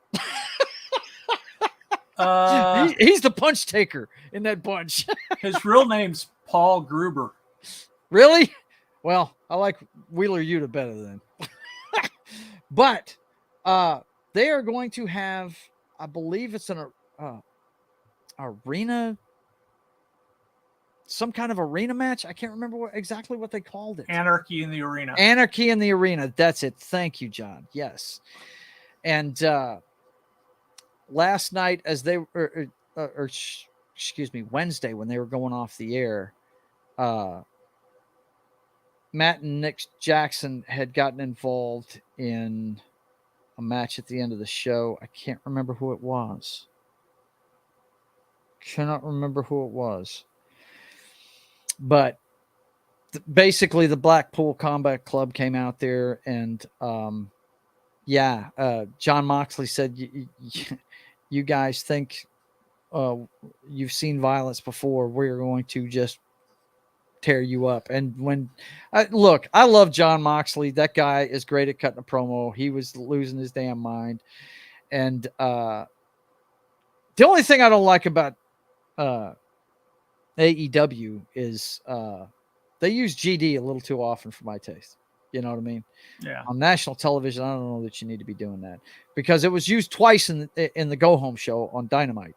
Jon Moxley said it as they were going off the air, and MJF, who we're going to talk about here in a minute, did it during his promo too. But this, I don't know which way this one's going to go. Of course, I'm not a betting man, but you know, if I had to guess, I'd say the Elite, just because they're Tony Khan's butt buddies. So, you know, yeah. I don't like, the only guy I like in the Elite is Kenny Omega, and I really want to see him get away from there. And let's hope, hey, maybe this is a vehicle for it. Maybe the Blackpool Combat Club fractures them, and Kenny starts, you know, doing his thing on his own. It looked like they were leaning that way for a little bit. I was getting kind of excited there with that manager, the bald-headed one. I can't remember that guy's name. But, it looked like they were going to fracture him away from the Elite. Now he's right back up. And I saw Adam Page cutting a promo, and the guy sucks. And now he's got an eye patch. I don't know what. Of course, I haven't watched the AEW a lot here recently, so I don't know who. It's probably. I do know that Bryan Danielson has been using a screwdriver a lot lately, so maybe that's how he got his eye screwed up, you know. But he's wearing an eye patch. It's like this brown leather eye patch. And during his promo, he was breaking down the body parts that the Blackpool Combat Club messed up on everybody. One of the Jackson's shoulders, one of them's knee, and then the other sort of stuff. But if I had to lean either way, I'd say the Elite's going to win, just because it's the Elite, man. It's called Elite Wrestling for a reason. They're pretty much the cornerstones of the whole place.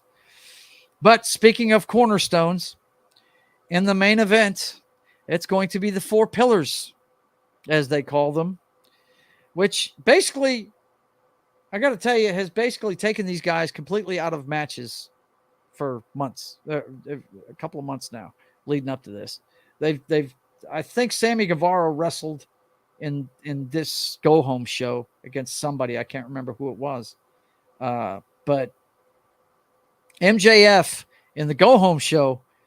And by the way, the match is going to be MJF and the four pillars, which is MJF, Darby Allin, Sammy Guevara, and Jungle Boy Jack Perry. And every time I see Jack Perry, I see his dad. He looks just like him. It's ridiculous. He looks like his dad with mutton chops and long hair, which is cool. I was a fan of his dad. His dad was a pretty cool dude. But the promo, the go home promo that was cut for this was pretty good. MJF came out there and basically he was pumping up all four of them. He was saying how we've been here since the beginning. He said, you want to talk about homegrown talent? You guys didn't know who we were until we came here. Now, I knew who MJF was before they came there, but the other three I'd never heard of. Who is MJF? MJF, Maxwell Jacob Friedman. He's been wrestling for a while now. He's young.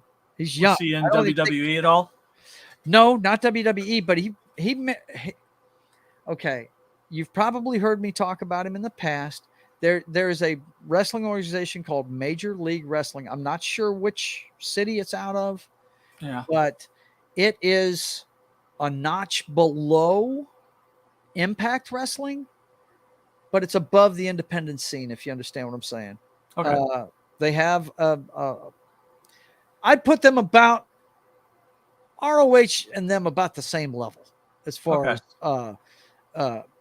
talent wise and production value and things like that.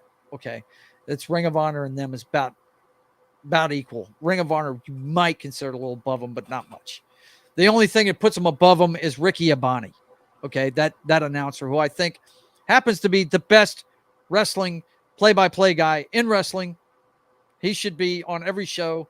You guys need to emulate Ricky Abani because he's awesome. Anyway, but that's just my opinion. Okay. Remember, Pop Culture Minefield has entrusted me with my opinion. This is my opinion, guys. I'm not telling you this is fact. But Pop Culture Minefield doesn't necessarily endorse. That's right. Joe's Atmosfere's opinions. That's right. Probably in this case, we'll go with it. That's right. We'll go with it in this case. But the promo that he cut, he went out there and he really was pumping up the four of them.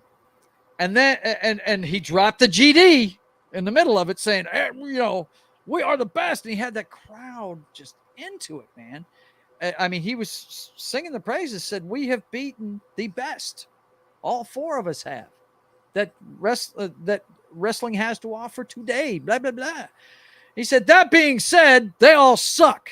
And they're all going to lose to me, He went back to the MJF stuff, which makes him a really good heel, I still put Roman above him because, I love Roman. But that's my opinion.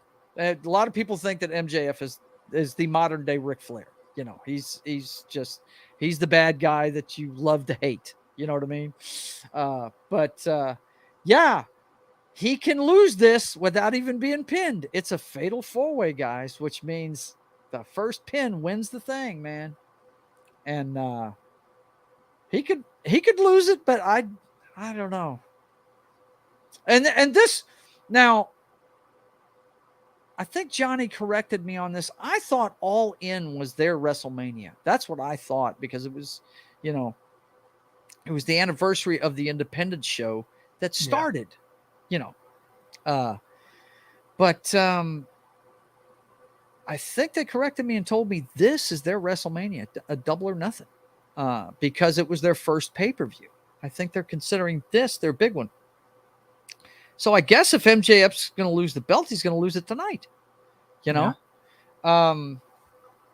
Sammy Guevara, I can't see it. I can't see that. The Spanish God is not much of a god to me. I don't think. There's two guys here that are pretty damn scrawny. Okay, Now, I can buy into Darby Allin quicker than I can Sammy Guevara, okay? Simply because Darby Allin is the modern-day Jeff Hardy. This guy does not give a fuck about his body, and just, excuse my F-bomb there, guys, but he just doesn't. He doesn't care about his body. His big move is a coffin death drop where it's basically a trust fall, okay? You know Pink's new song, Trust Fall? That's what it is. He goes up to the top rope and just drops backwards. He can't even see what these guys are doing. He's got his arms crossed like he's in a coffin. That's his big move. I'm like, dude, you better hope those guys are there to catch you. What the hell, man? That's crazy. Yeah. You know, because most times when you're coming off that top rope, you are either facing them or you're with a flip going to get in a position where you can see where you're going. This guy doesn't. I mean, his big move is just dropping backwards like he's going into a coffin. Jungle Boy, though, I think he's about due, man. I think he's about due.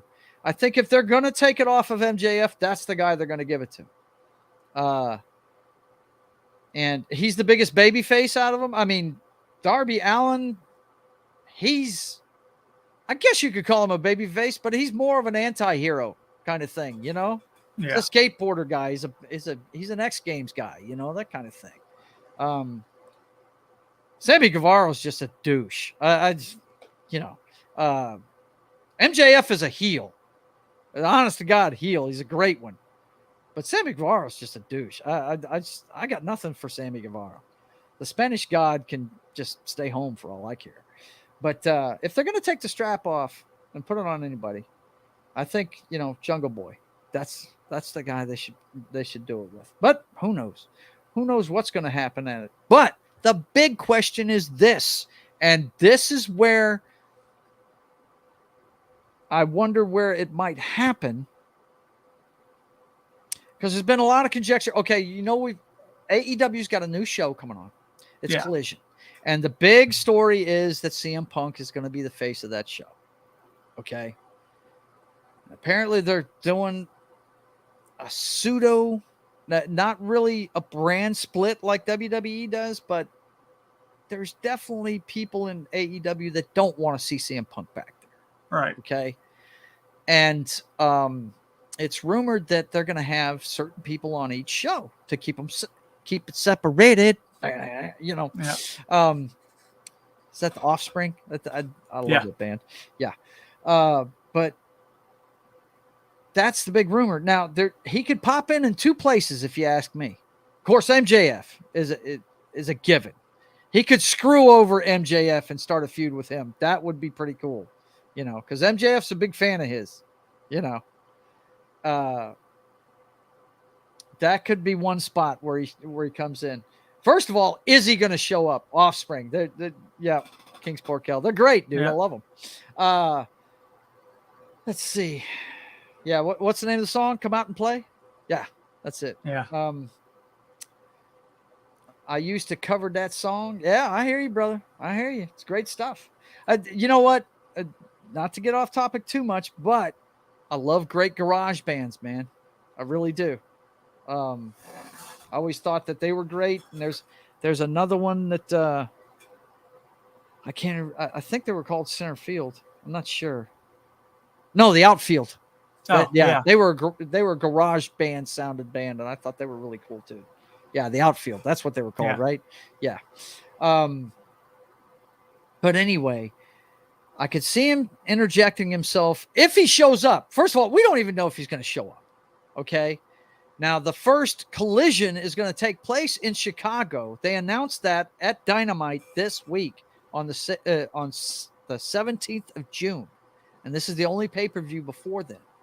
So if they're going to have a big reveal of him showing up and start building Collision, you know, by maybe showing up on Dynamite or Rampage, right? Yeah. Well, if he shows up to Rampage, he's showing up at Dynamite because they tape them both the same night. Rampage isn't live. It's taped the same night as Dynamite when it's live. But I could see him, if he does come in to start building interest for Collision, I could see him getting involved in that one. But I could also see him getting involved in the Adam Cole, Chris Jericho unsanctioned match to fuck Jericho over. Okay. I could see that happening too, because Jericho would have no problem working with him. You know what I mean? Jericho will work with anybody. But one thing's for sure, it's not going to be the Jacksons, because that's the ones that they've got to keep him away from. Kenny Omega will work with him. Kenny Omega is a pro. He's been doing it for a long time over in Japan. He's worked with a bunch of people, you know, a bunch of different personalities. The only reason why he was involved in Brawl Out is because of the Jacksons. Oh, how many more minutes we got, buddy? We've got about 2 or 3. 2 or 3. Okay. So, friggin', I could see him interjecting into the MJF. You know what would be money is if he shows up to fuck up the Elite too. No, we can go to 57 because 57. Okay. Yeah, they're doing reruns on KGRA. Okay. All right. So actually, now that I'm talking about it, he could actually interject himself in any of those top 3. He could go in there to screw up Jericho against Adam Cole. He could go in there to screw up the Elite, but I just don't see that happening, because part of the reason why they're getting another show is to keep them away from the Hardys. You know what I mean? Yeah. So maybe not that one. And I don't know that they want to align him with the Blackpool Combat Club, really. You know what I mean? Or going in there to fuck up MJF and cost him the belt. You know? Actually, what I could see them doing is him going out there and laying out all 4 of them. And saying, none of you are worth a shit, right? Yeah, no DQ. Or there's a no DQ, right? I know, no contest, because he'll and MJF retains with his head hung low. Yeah, because he didn't win it. He lost it. He inherited it, right? Yeah. Yeah, because okay, Punk can't win the belt in the match, right? No. So he shows up and he lays for everybody. Yeah, right? He can just lay them all out. Yep. Wow, that's an idea, man. What better way to come back strong? I just don't know that. I just don't know that Tony Khan's that smart a booker, though. It's pretty obvious the guy can't book worth a shit. So. Yeah. And the guys that actually have some input, you can tell their programs are really good. Like the Blackpool Combat Club. You know those guys have got pull. Yeah. They may not be as close of friends as the Jacksons, you know, the guys that started it, but you know they got pull with what they're doing. They've got pull. And you know, Jericho's got pull. Tony Khan is nuts. That's right, Matt. He is. Good to see you, Matt. Good to see you, brother. Hey, Matt. He is nuts. If that's a great idea, having him come in there and just saying, you people are all worthless, and I'm going to own Collision. I'm going to own all of you. That would be the thing. And this is the deal. Let me tell you something about Punk, guys. I have never been a Punk fan. Of course, I never watched him wrestle. You got to remember, as we detailed when we started this show, me and my co-hosts, we all watched different eras of wrestling, right? And so that his era was, you know, when he had the pipe bomb and all that stuff, I started watching shortly after that, around 2014, right at the end of AJ's run, his wife's run. And I tell you, man, I saw him in an interview not too long ago. She's doing her own thing. She's working for WOW, an even smaller wrestling program that's all women. It's called, it's like the American version of Stars, which is the Japanese women's wrestling. And by the way, we didn't have State of the Apron this week because we had 2 pay-per-views to detail. But I can tell you this, Mercedes Moné lost her belt this week to one of the AEW stars, big girl. I can't remember her name. I think it's Willow. I think that's her name. Sounds right. Yeah. But she got injured in the match. So, let's see. What is going on there? Motor Torque Wrestling. It's got a lot to say, but it's very incoherent. You go, man. You go. he's got a lot of opinions here, doesn't he? Yep. Double or Nothing heel debut and debut wrestling prediction. I got Konosuke, Takeshita joining BBC. Attacking Omega, having Moxley pin Kenny. I also see Mandy Rose debuting, helping Storm. Ooh, I like that, bro. Joining Outcast. I like that. That is cool, brother. I like that one. I don't think Mercedes Monet, she's injured. I don't think she's gonna. Mercedes Monet, before I started reading his stuff, Mercedes Monet got injured in the match. They had to call it. And I think my wife said it was her ankle. She may have broken it. It was pretty bad. So she's going to be out for a while. And we've got to wrap it up. Mercedes Monet debut after Forbidden Door, definitely early, middle October. Yeah, well, she's got to heal up. She got a bad injury there against Willow. But, okay. Well, that should get you guys ready for the pay-per-view tonight. That's our breakdown of the WWE pay-per-view. I'll be back with the State of the Apron next week. Hopefully, Johnny will be here. Yeah. Maybe we see Danny. Don't know. You know, they're on sabbatical right now. Well, Johnny wasn't, but I got a feeling Johnny just got caught up in the AEW stuff for Double or Nothing. It could be. He could be he could be going to the show. But we want to thank you guys for coming. And until we see you again, you guys keep on keeping on. And we'll see you next time. Take us away.